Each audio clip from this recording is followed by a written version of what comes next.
एक फक्त एक मुद्दा घेतोय, भाजपच्या यशाचे काय 5 कारणं आहेत आणि महाविकास आघाडीच्या अपयशाचे काय 5 कारणं आहेत? दोन गोष्टी आहेत.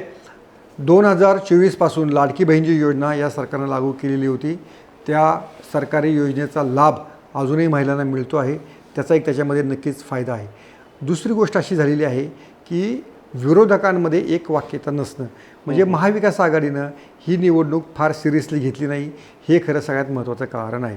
ना उद्धव ठाकरे घराबाहेर पडले, राज ठाकरे यांना मुंबई ठाणे वगळता महाराष्ट्र माहिती आहे की नाही, किंवा त्या महाराष्ट्रात जाण्याची त्यांची इच्छा आहे की नाही, असा प्रश्न पडावा असं त्यांचं वर्तन आहे.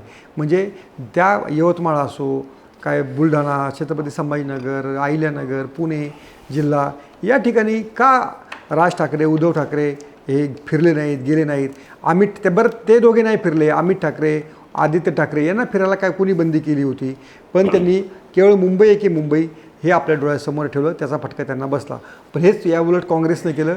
ज्या ठिकाणी आपली ताकद आहे त्या ठिकाणी ताकद वाढवण्याचा प्रयत्न केला, ज्या ठिकाणी आपण कुठे नाही त्या ठिकाणी लढत देण्याचा प्रयत्न केला, आणि त्याचं यश मला वाटतं त्यांना मिळालेलं आहे.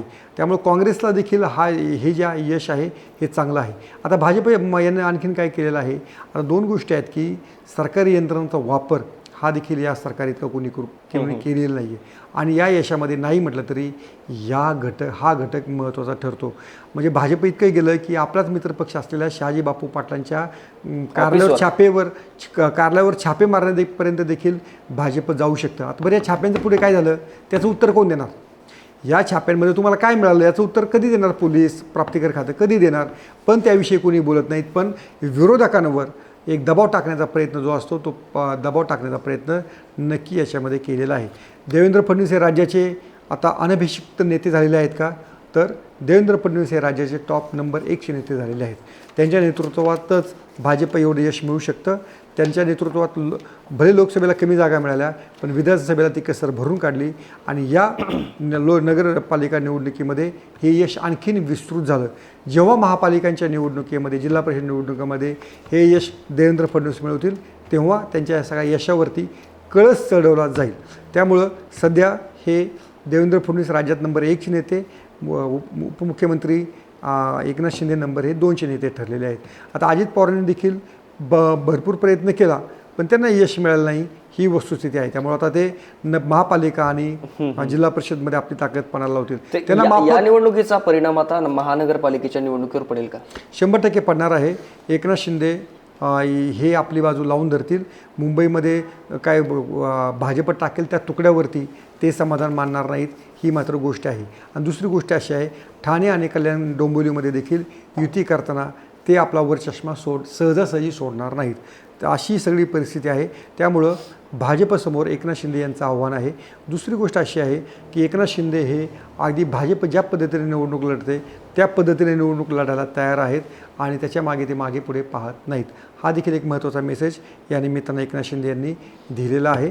त्यामुळे आगामी काळामध्ये महायुतीमध्ये एकनाथ शिंदे हे भाजपला कशा प्रकारे अजून कडव्या लढती होऊ शकतात, अशा प्रकारचं तरी वातावरण दिसून येत आहे.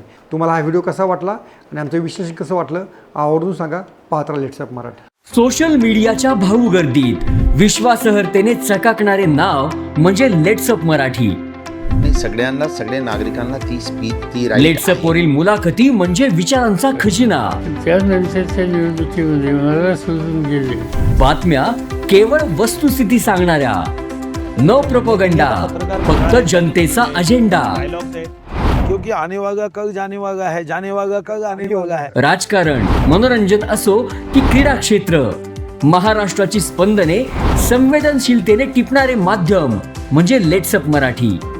जगासोबत एक पाऊल पुढे राहण्यासाठी लेट्सअपचे ॲप, सोशल मीडिया आणि वेबसाईट सोबत कनेक्टेड रहा.